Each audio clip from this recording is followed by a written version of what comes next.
Shortly before he turns 35, Tony decides to have his head frozen after he dies. Frozen isn't the right word, vitrified is the word, but he's not really sure what that means. His whole body would have been preferable, but it's too expensive. Besides, he's confident that future scientists will be able to regrow his body using the cells from his head, like a seed grows a tree. Or else he'll be granted a robotic body with titanium bones and wiry sinews like Arnold Schwarzenegger's Terminator, the T-800, but with a human brain. He doesn't tell his wife, partly because he knows she'll think he's crazy, and partly because when he thinks about the future, he doesn't really see her. He sees hoverboards and flying cars and underwater cities and 3D video billboards showing Japanese women applying cherry red lipstick. What he doesn't see is his wife, or his 2 children, or a semi-detached house in Guildford with black mould on the bathroom ceiling and a dishwasher that gets clogged up with bits of pasta every few weeks. And besides, his marriage vows said, "Till death do us part."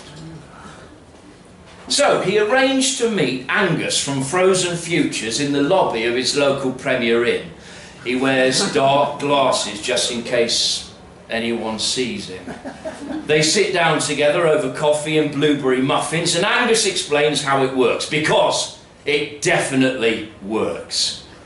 When it comes to Tony's time to depart this life, a team from Frozen Futures will get to the scene as quickly as possible and prepare him for his journey, Angus says. He'll have to wear a wristband, Angus tells him, in case none of the people he has notified of his plan are nearby when he dies. Tony doesn't like the idea of jewellery, never been comfortable with anything close to his skin, but this is medical. Doctor's orders, he says. "I'm not a doctor," Angus says. Once he's declared dead, the team will get to work. They'll take him in a special ambulance to a warehouse outside Milton Keynes, where his blood will be replaced with medical-grade antifreeze. Then his head will be detached from his body and dumped in liquid nitrogen until science has caught up with him. There's a stack of documents to read and forms to fill in. Tony looks each one up and down as if he already has the super fast reading skills he will no doubt have in the future, like his eyes are scanners that take nanoseconds to process every page. He scratches his autograph into the last of the many boxes and goes in for a high five. "We're both going to live forever," he says. Angus nods and meets Tony's palm, following a slight pause. "I can't believe it's so cheap," Tony says. "Why isn't everyone doing this?" "One thing," Angus says, "you must make sure your head isn't damaged when you pass, so try to avoid dying in a car crash or a plane crash or falling into a piece of industrial machinery, and whatever happens, don't get lost at sea." Mental note, Tony says, do not get lost at sea.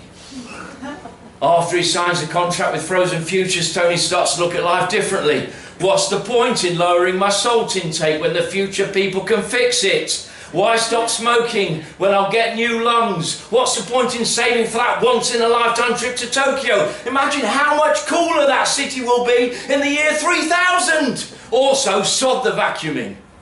He says to his wife, "Sod the vacuuming!" But she doesn't understand. She's disturbed by his newfound happiness. She must suspect I'm having an affair, he thinks. And then he mutters to himself, "I am having an affair.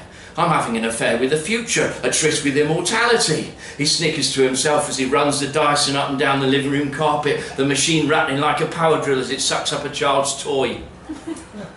It's a few weeks before his wife sees the bracelet.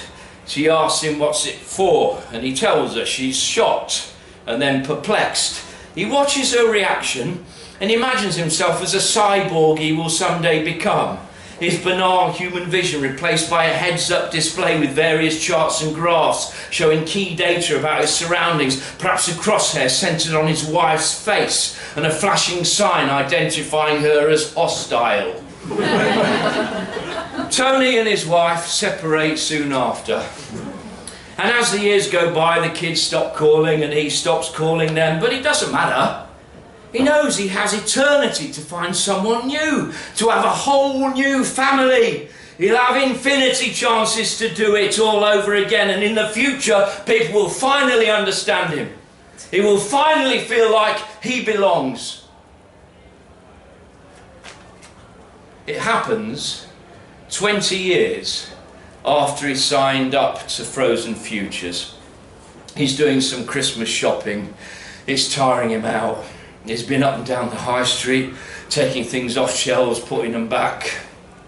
Taking things off shelves, putting them back. He's buying for a grandchild he's never met. Do kids still like Buzz Lightyear? Can you still buy Buzz Lightyear? Why am I obsessing about Buzz Lightyear?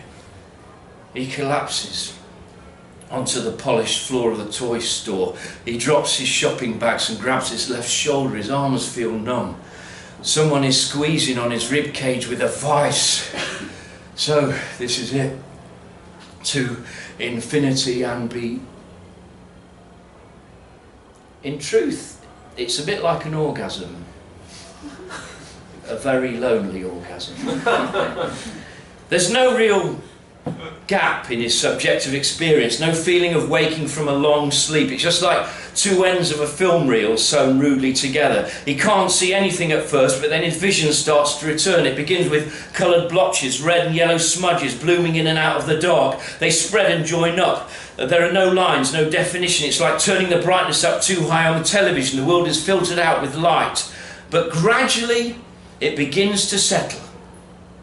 And he sees a tiled floor and two pairs of human legs. Why is his head on the floor? Guys, he wants to say, what am I doing on the floor? But he can't speak. He doesn't have a mouth. Then he hears a beep and he feels a sudden urge to pick up dirt.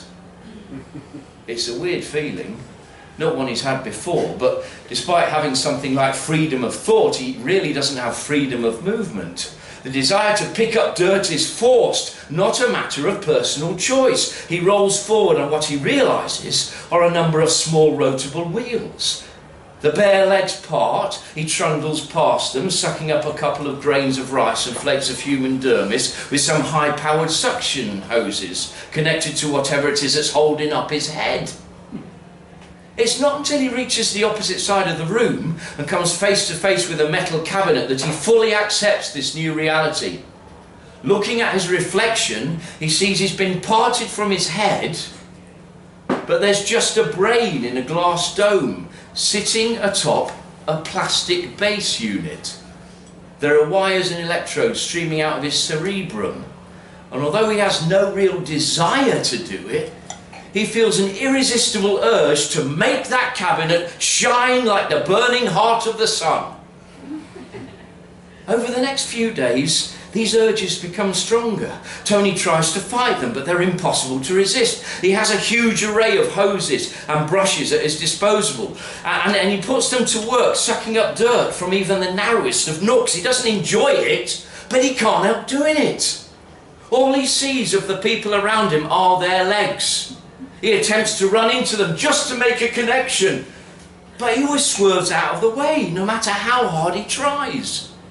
He thinks about ways to communicate. Obviously, these people don't know what they've got trundling around them on their floors. They think I'm brain dead, a vegetable, just some kind of organic computer. They don't realise I'm alive down here. If they knew, I'd have that new body, and I'd be living the life. I'd be a global phenomenon.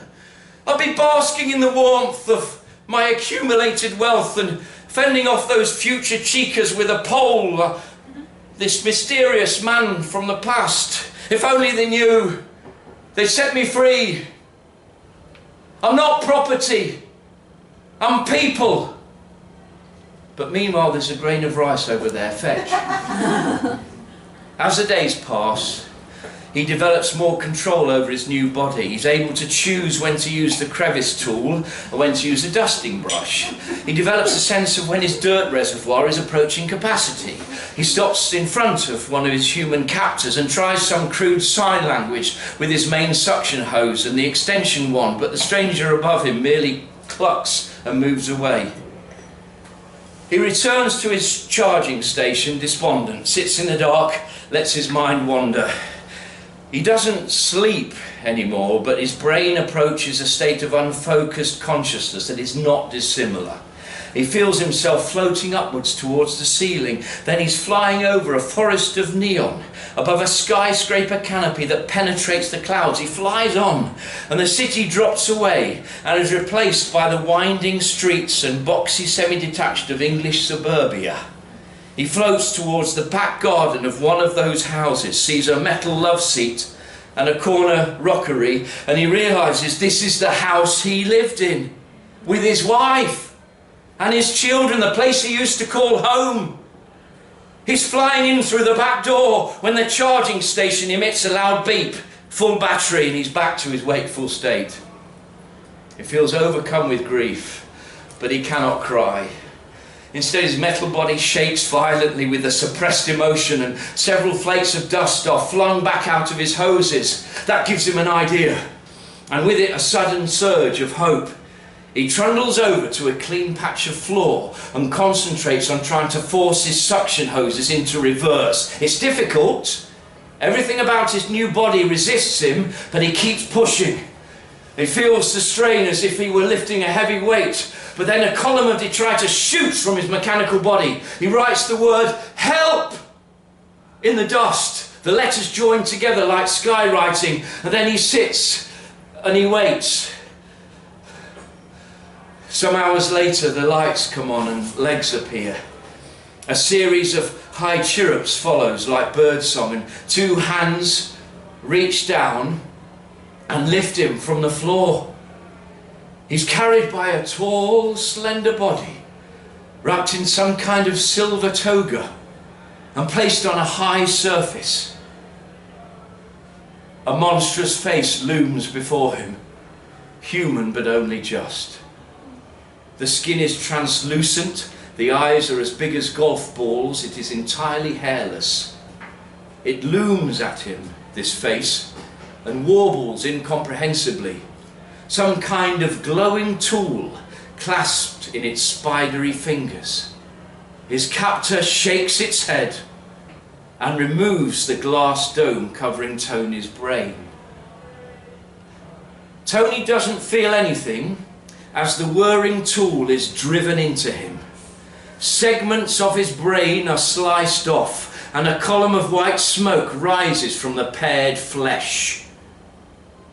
Tony thinks of his wife, he thinks of his children, and a moment after that, he can think of nothing at all.